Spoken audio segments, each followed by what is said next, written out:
Hi, babes. Welcome back to the 20-something Diaries podcast. I'm your host, Lisa Onuoha. I'm excited to be back. I feel like this time around when I'm recording, I feel a bit more familiar. And I'm like, period, I can do this. I'm going to fucking nail this episode. I'm actually recording 2 episodes today because I want to be able to take certain weeks off recording. So we'll see how that goes. But welcome back. I hope you guys enjoyed the first episode last week. I'm really excited about this. And before I get into it, I actually want to make a suggestion because if you hear any noises in the background, it's Blue, by the way. He's like hanging around me right now. He gets a little jealous when I'm talking to the camera. But I was thinking I could upload these video podcast episodes on YouTube as well, but censored because I said it last episode, YouTube is strict and stuff, but I want to be able to monetize my podcast in a way because it'll just help me be able to continue creating. And initially I thought I'd be able to monetize using Anchor, and then I figured out that it's only available in the US, and since I'm not in the US, I won't be able to do that. Wow, okay. So let me know what you guys think of that.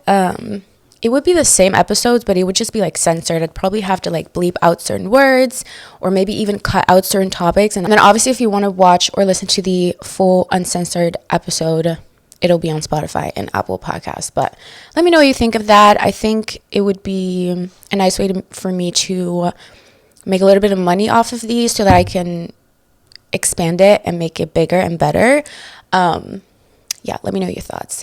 Today's episode is going to be the Daddy Issues Club episode. I have not talked about my dad and my relationship with him and like all of that ever on my social media. I only recently kind of started to open up, and like yesterday I posted this TikTok, which, people were having a field day in the comments. It was a lot, but I'm ready to like put it out there, and I thought the podcast would be the perfect way to do so because it's such a personal topic, and I know that the people listening, hopefully all of you you guys just care about me and you're not going to judge me, and so I feel like this is the place to do it instead of like posting a random YouTube video or like a TikTok video.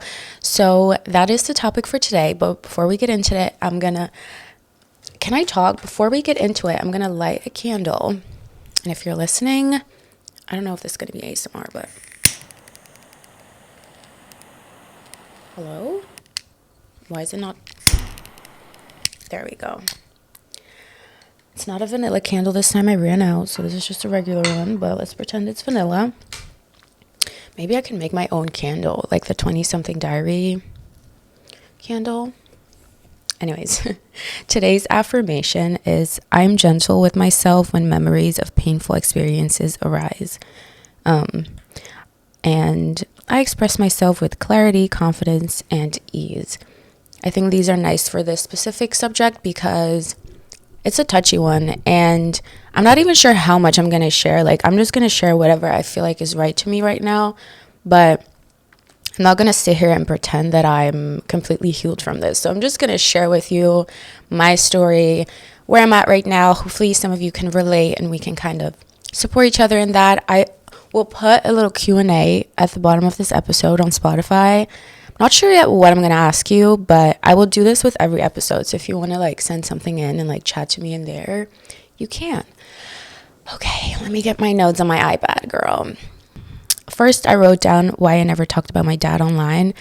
And the reason for this is because, well, first off, I just wasn't really ready to share it because over the years that I've been like making content, a lot has still happened. And also, I mean, I feel like my dad has eyes on me all the time. Like, I'm sure he has someone watching this one, like this episode, and it's going to get back to him. Maybe he'll be mad. I don't know. I don't give a fuck. But I feel like for a very long time, I was just kind of also scared of him, and like I didn't really want to put my business out there. And now I'm like, that was blue.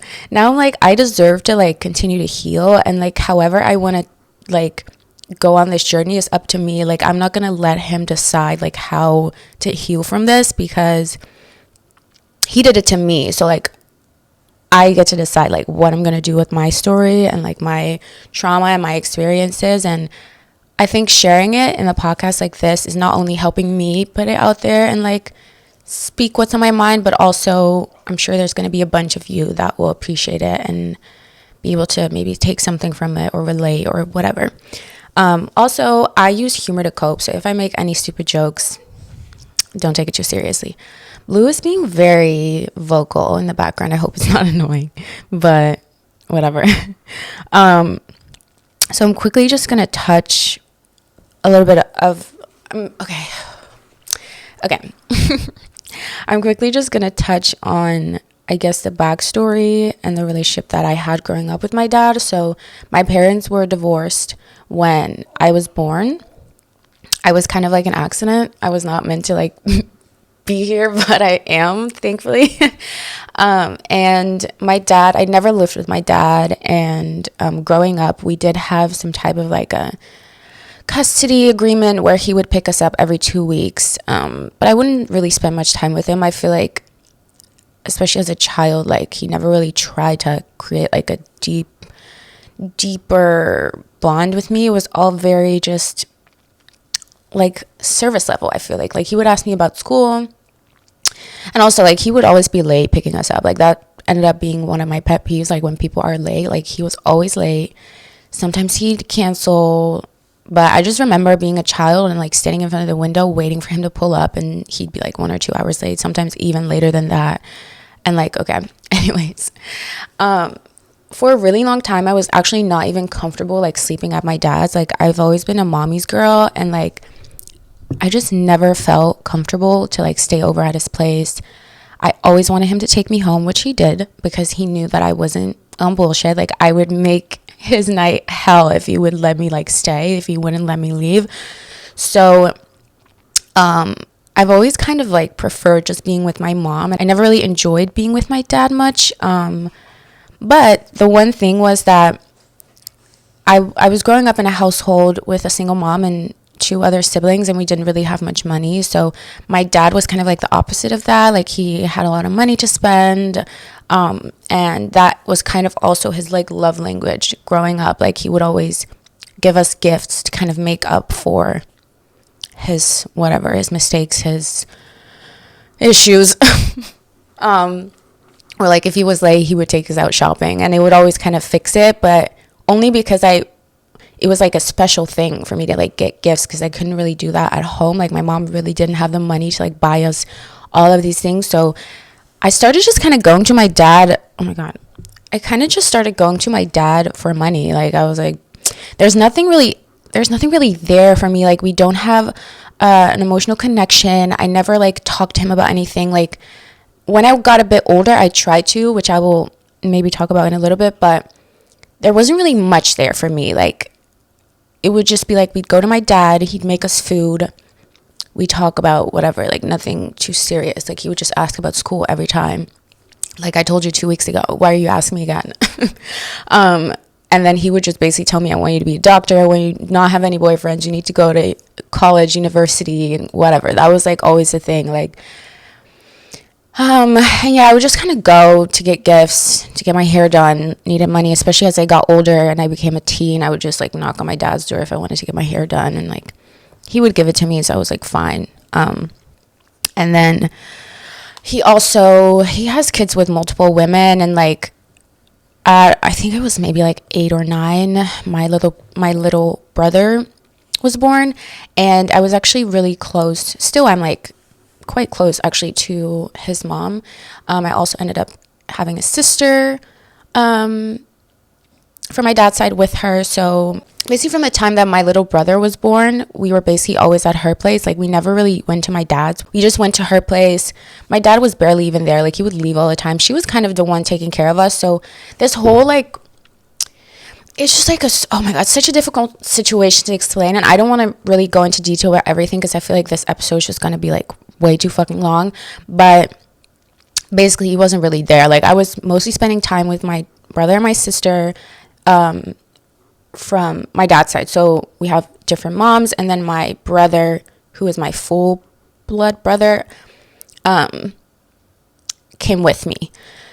So it'd be us 4, and then we'd be at their mom's place, and she would basically take care of us, like make sure we had like a place to sleep and food, and he would just kind of pop in and out. Like I don't really remember much from him there. Like I just remember a lot of time spent with them, and I definitely have like a more like a special relationship with my little brother and sister, even though we don't see each other much, because I really watched them like literally be born and grow up. It was a very different situation.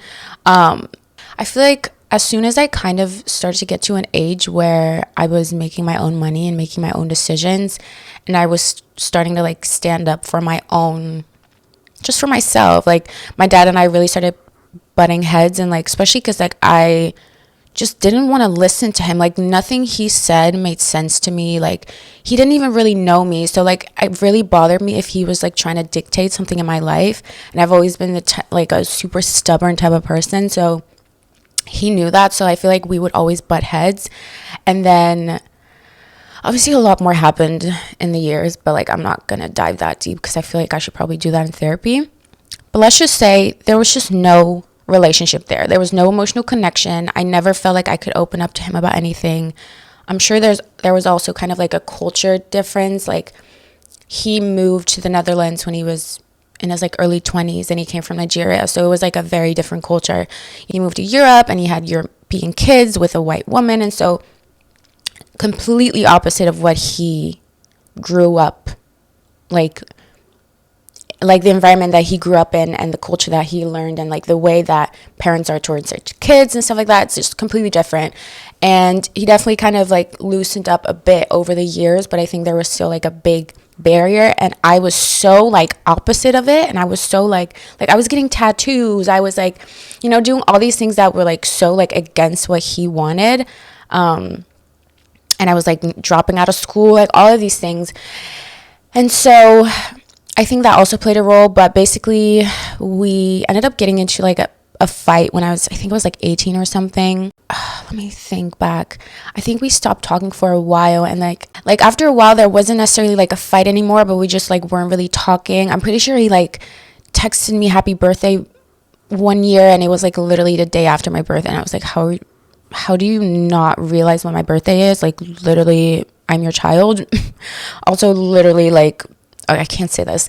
Sorry. I want to put like, there's so much more I want to say, but I also can't say everything just because I want to, you know, I don't want to put my mom's business out there. And I also think there's like a level of like, I don't know, there's certain boundaries of things that I just don't want to put out on the internet.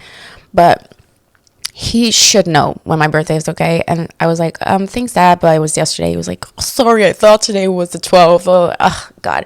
I literally still remember the exact text just because I thought it was so ridiculous. Because on my birthday, I was like, okay, he hasn't wished me happy birthday. That, like, it's fine. Like, I'm okay with it. But, like, it shows me that we're, like, completely done.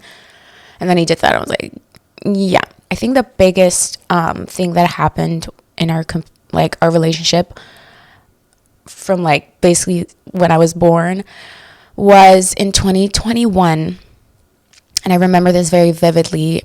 We hadn't talked for a really long time, and I'd moved on, wasn't healed, but I was moving on from the fact that I had expectations from him, because I always like was hoping he would change, and like I was moving on from that, and I was just kind of like, I'm done with trying to have a relationship with my dad, because I tried many times.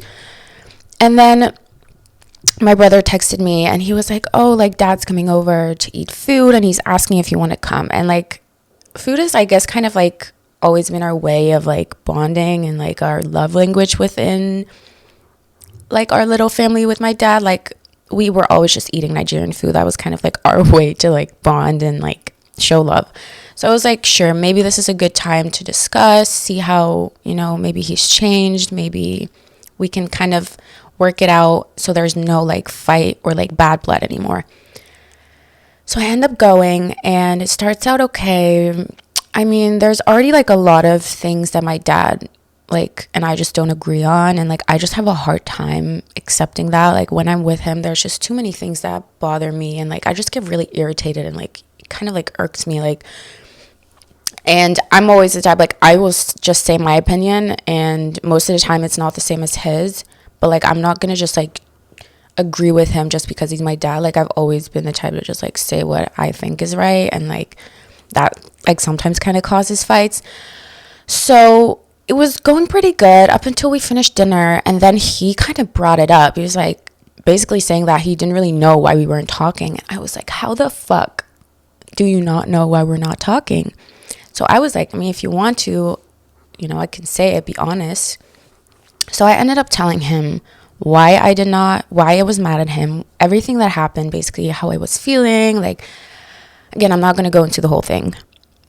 And basically, long story short, he turned it around to basically gaslight me into thinking that I was the problem. I never tried to have a relationship with him. I should have tried to open up when I was a child and like all of these things, right? I was pissed.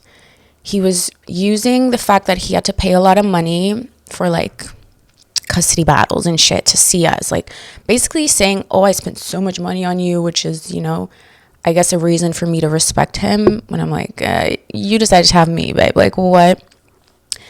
So it ended up becoming a screaming match. Like, we were in each other's face, and my brother was like in between us, which was, I feel really bad for him to even have to experience that. But it got to a point where we were literally in each other's face screaming. And this was also the first time for me that I wasn't scared of him. So I felt so powerful. Like, it really needed to happen for me. Like, he was in my face. He was threatening to like hit me. Basically saying like, if you were in Nigeria right now, I would have hit you. And I was like, fucking hit me. Like, do it. And basically I just screamed a lot of shit to him. I cussed him out. Told him he's the worst parent ever and whatever. And then I basically left in like a panic attack. But I'm laughing, not because it's funny, but because that's how I cope. So we had a really, really big fight. And that's the last time I spoke to my dad. And it's been almost 2 years. And after I left, I was not even like upset. Like, I kind of felt really good that I did it, because I was able to finally speak my mind.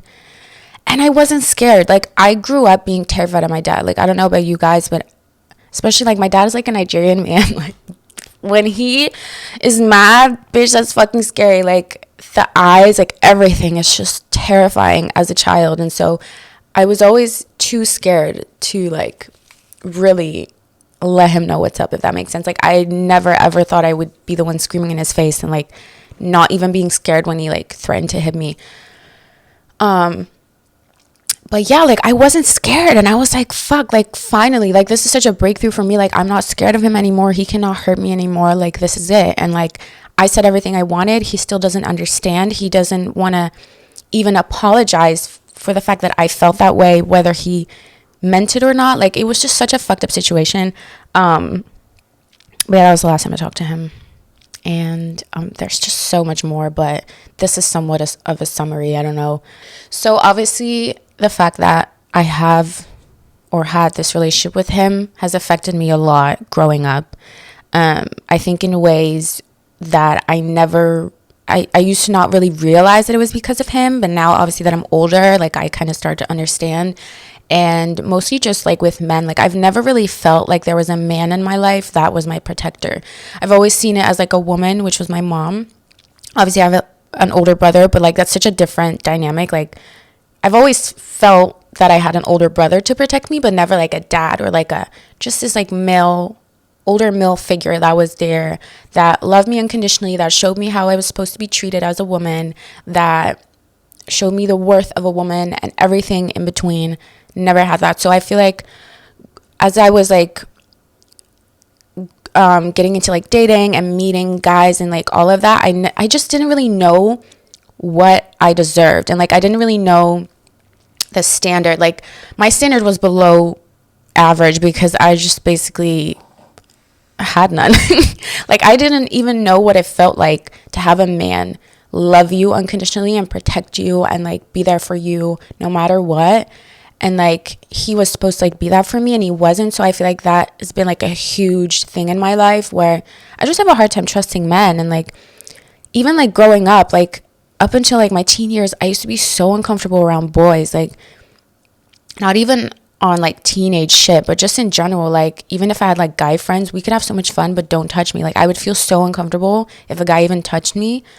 And like, I just have a lot of trust issues from it, just from like things that my dad has done in the past, where it just makes me think, like, if he did it, why wouldn't anyone else? You know what I mean? Like, there were so many factors in his relationship, not only with my mom, but just like in general, like the way that his life played out. If he even like ended up doing that, like, what can I expect from other men? Like, they're not going to be any better. That's basically always been like kind of my mindset. It kind of just ends up turning into attachment issues, trust issues, constantly feeling like someone's lying to me. Like, and even if like someone would tell me they like me, like, I just, even now, like, if someone would confess their love for me, I'm still kind of like, huh? Like, I don't know about it. You know what I mean? Like, I'm so skeptical about everything because I feel like I was lied to so much and I was let down so much that I don't really have any expectations. Like, my expectations aren't set very high for men, if that makes sense. So if a guy did like the bare minimum, that would already be a lot for me because I wasn't even used to that, if that makes sense. But the one thing that I do really cherish from this whole thing with him is that my mom, like, the relationship I have with my mom is so special, and I needed her so bad growing up, and I'm so happy that she was there because I'm sure there's many kids out there that didn't have their mom, and it was like both parents were shitty, and I'm like so grateful that my mom was like the best mom ever and still is, and like she really has always been my rock through this whole thing because I went through so many things as a teen, like so many mental shit and like disorders and all of this shit, and like my dad just wasn't there for it, but I'm so thankful that my mom was, and we just have such a special connection that all of it is like worth it, if that makes sense. Like, I wouldn't trade anything, like I wouldn't trade this for anything, because at the end of the day, like, I cherish our relationship so much more than like trying to have a dad or like trying to make it work. And she did everything she could, you know. She never tried to keep him away from us. Like, she actually always encouraged us to go see him, even if I was like, I don't want to go. She always encouraged me to go. So I'm really thankful and grateful for my mom. Another thing that I feel like also has come from this whole thing with my dad is like single motherhood. Like, I'm not going to say that this is how my life will play out, because if I do end up finding the love of my life and we have kids together, that's obviously great, and like I'm not against it at all. But I just don't really know if that's going to happen for me. Like, I really think that I'm just going for the single motherhood route, but in like, I guess, a more maybe modern way of just having kids myself. Like I just wouldn't want to continue that like generational trauma of like bringing in a guy that might end up the same. Obviously, everything can happen, and I might find an amazing person, whether it's a male or a female or whatever their gender is. We might have kids, and like all of that's great. But if I had to plan it out, I would rather just have kids on my own, just because I feel like the risk of having a shitty baby daddy, like, there's so much trauma that comes with it. And like, how many people have daddy issues? Like, come on. Like, it's just such a big thing, and it's always been such a big thing in my life. And I don't even know if I trust a man enough to give me a kid and like be a dad to my kids. Like, how do I know for a fact that you're gonna be there? Like, I don't know. It's a super, I can go into this for like hours, but like, I just see myself doing it on my own because I think that that's the way I'm supposed to do it. Like, I think I would be the best mom if I did it by myself, unless I have like a loving partner that actually is there for their kids. But I just feel like there's too many people that flake on their kids, and too many people that don't realize the impact it has. And like, just having kids in general, like, it's not just something you do. Like, there's so many kids in foster care, and it's like there's these people that just have kids and they just drop them and they don't even look back. Like, my dad doesn't even know what the fuck I'm doing right now. Like, how can you have a kid and not even like be involved in their lives? Like, I just think it's so crazy. So I'd rather just do it on my own. And like, I'm also just not going to sit here and wait for someone to give me a baby. You know what I mean? Like, again, if I meet someone, great. But as long as I don't and I'm ready to have a kid, I'm going to do it on my own, because it would just be so awful if I waited for years for maybe like a man to get me pregnant and then he leaves me. And I like put all this time and effort into this person that doesn't even give a fuck. Like, I don't know. It's a sensitive topic, I guess. But as you can tell and hear, I'm definitely not fully healed from this. I still have many therapy sessions left to like discuss this and like dive deeper into it and maybe try other types of therapy or mental health help. Is that a way to say it? I don't know.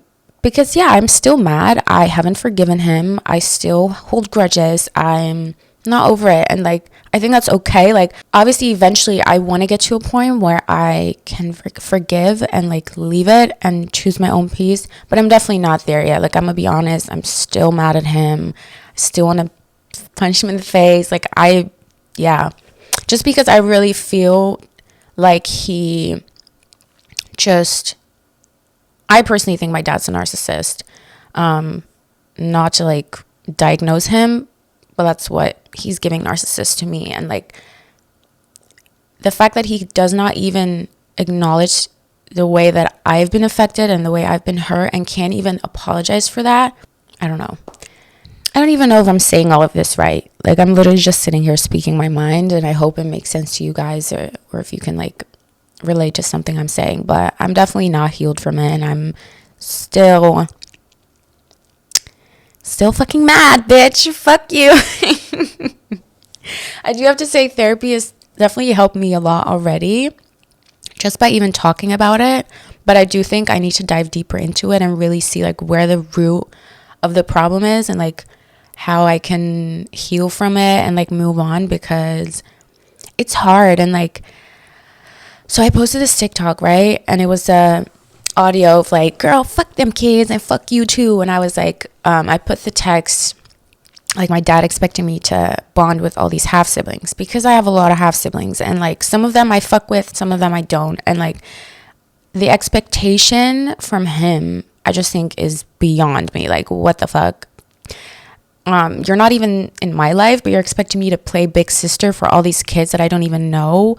Meanwhile, I'm trying to fucking heal from the shit you did to me and trying to build up my life. Like, I don't have even the energy for that. You know what I mean? And it's like, that was supposed to be your job.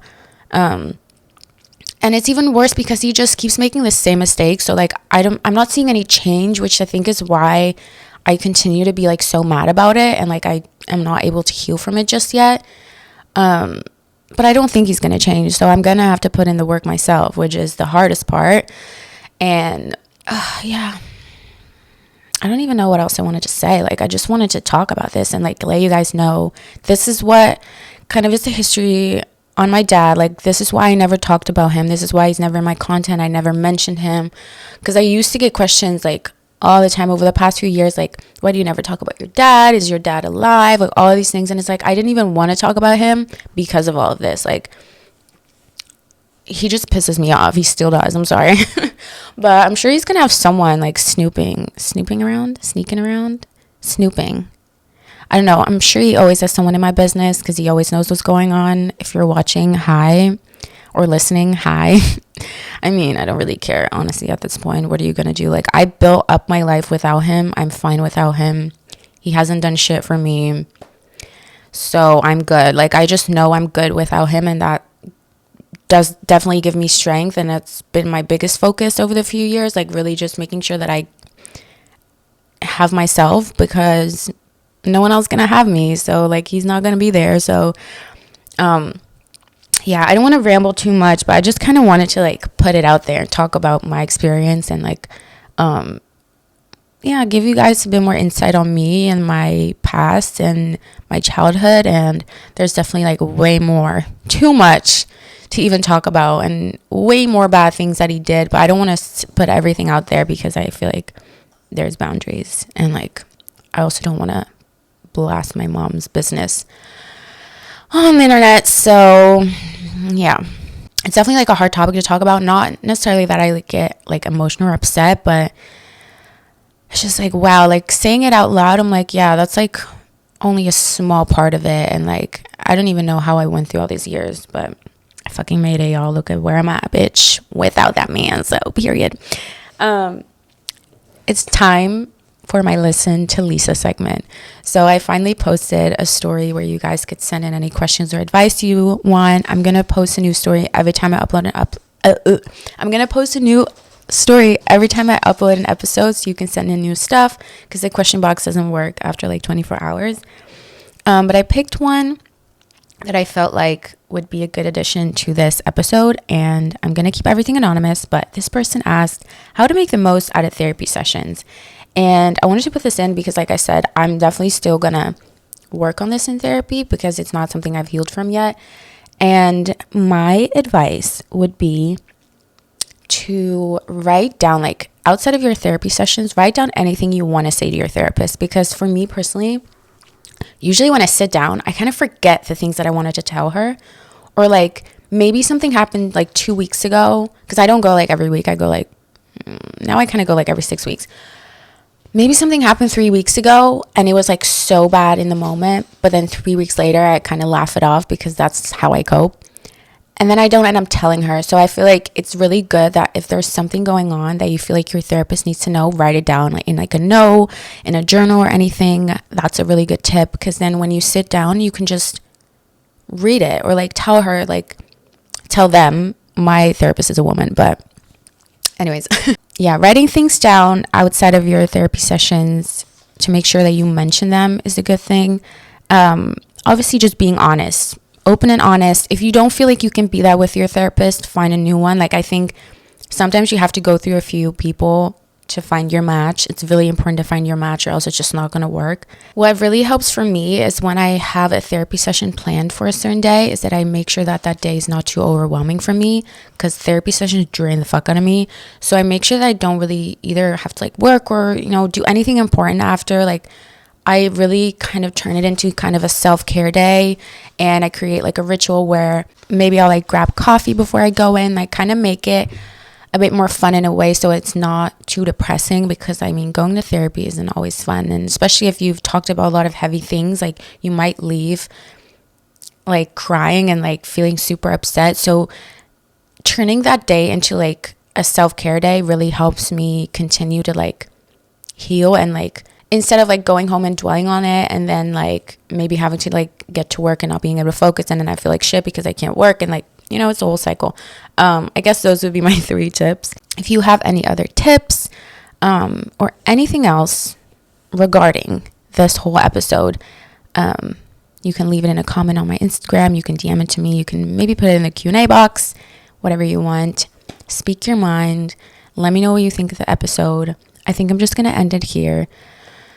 I need to like process this for a second before I film the next one, but I hope this somewhat helped you maybe feel more understood, or I don't know, maybe it was entertaining to listen to. I don't fucking know. But thank you so much for being here with me and listening or watching, and I will see you guys next week.